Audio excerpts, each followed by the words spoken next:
If love is supposed to make sense, then why the hell was I falling for my son's tutor? Maybe it was the way she smiled, or maybe it was because life has a twisted sense of humor. But every lesson she gave him somehow became a lesson I wasn't ready to learn.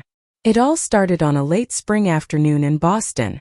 The air smelled like cut grass and the neighbors were already bragging about their summer vacations. I was just a 30-year-old single mom trying to make ends meet, juggling a demanding job and a 10-year-old boy who hated math more than broccoli. Hiring a tutor seemed like the most logical solution. I didn't expect it to change my life. Her name was Claire. She was 26, freshly graduated, brilliant, and so alive it almost hurt to look at her. She walked into my house with her notebooks and a smile that could make a cynic believe in hope again. I didn't know it then, but the ground had already started shifting under my feet. First, I told myself it was just admiration. She had this patience with my son that I could never seem to muster after a long day at work. She didn't just teach equations, she made him laugh, made him curious. Watching them together was like watching sunlight fill a dark room.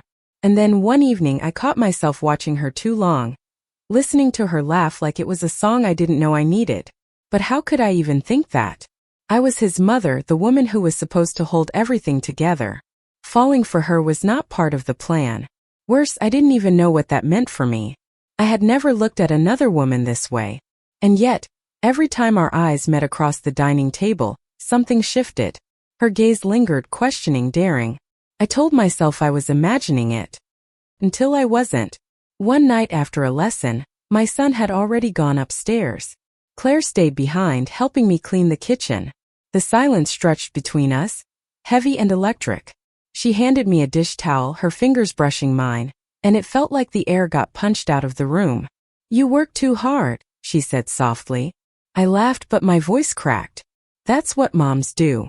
She tilted her head, studying me with that intense, gentle gaze that made me feel exposed and safe at the same time. "Who takes care of you?" No one had ever asked me that before. The question lodged in my throat, and before I could answer, she reached out, tucking a loose strand of hair behind my ear. It was innocent, maybe even friendly. But to me, it felt like crossing a line I had drawn in invisible ink. I wanted to step back, to end the moment, but I couldn't.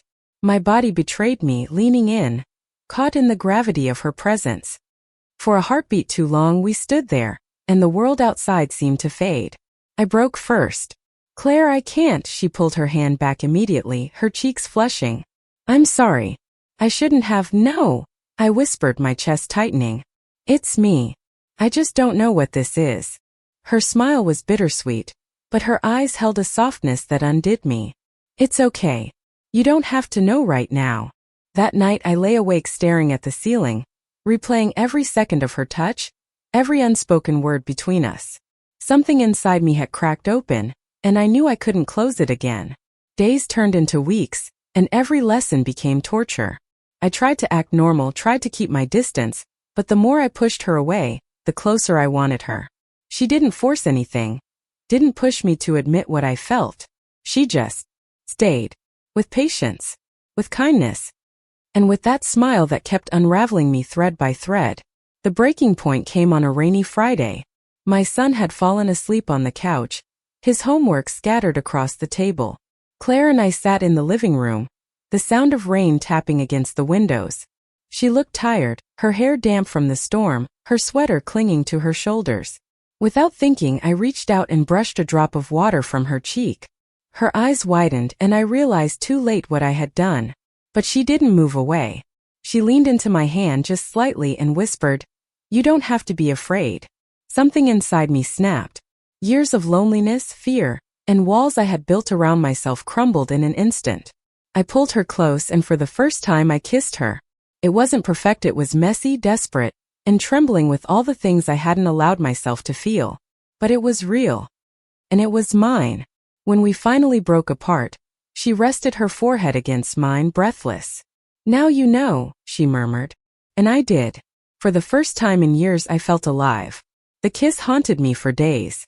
It wasn't just the softness of her lips or the fire it lit in my chest, it was the terrifying realization that I wanted more. I wanted her laugh in my mornings, her voice in my evenings, her warmth filling the spaces in my life I had long accepted as cold. But the fear lingered too. What if this was just a mistake? What if she regretted it? What if people judged us? The questions gnawed at me, and for the first time in years, I felt like I was back in high school, terrified of being found out for feelings I couldn't control. Claire never pressed me. She showed up for tutoring, worked with my son, joked with him like nothing had changed.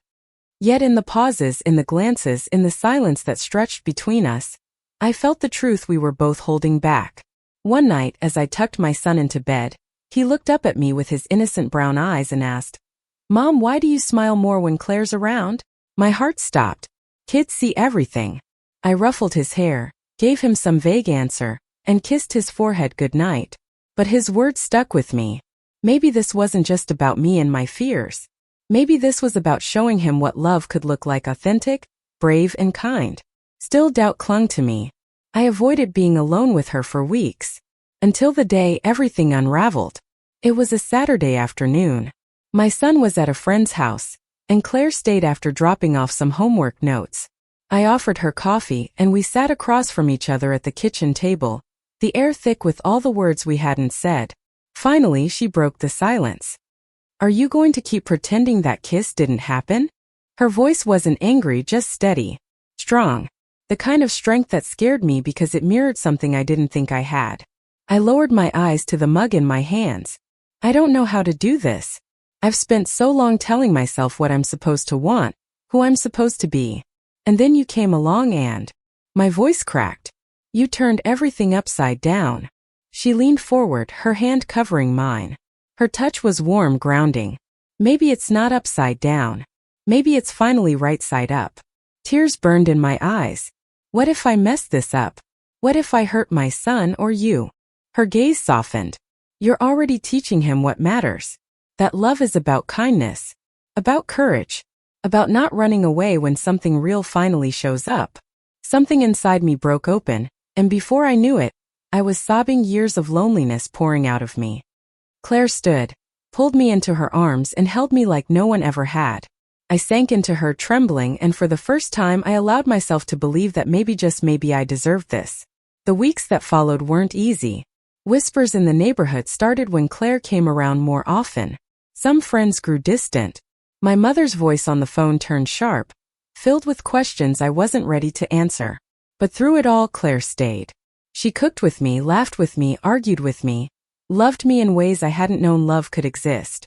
And slowly, the fear gave way to something stronger: peace. The real test came one evening when my son, curled up on the couch, asked bluntly, "Do you love her?" My heart lodged in my throat. I looked at him, at his innocent honesty, and for once I didn't want to hide. "Yes," I whispered. "I do." He studied me for a moment, then shrugged. "Good. She makes you happy." And just like that, the weight I had been carrying shattered.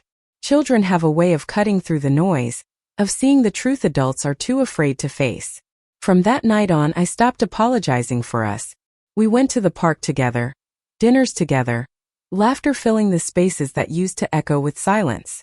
People still whispered, but it no longer mattered. Because every time I looked at Claire, every time she smiled at me with that warmth that first unraveled me, I knew I had already won. Months later, on a golden autumn evening, the three of us sat on the porch, leaves crunching beneath our feet. My son was telling Claire a story about school, his laughter spilling into the twilight. I leaned back, watching them, my heart full in a way I had never thought possible. Claire caught my gaze, her eyes sparkling, and mouthed the words I had been too afraid to believe for so long. "I love you."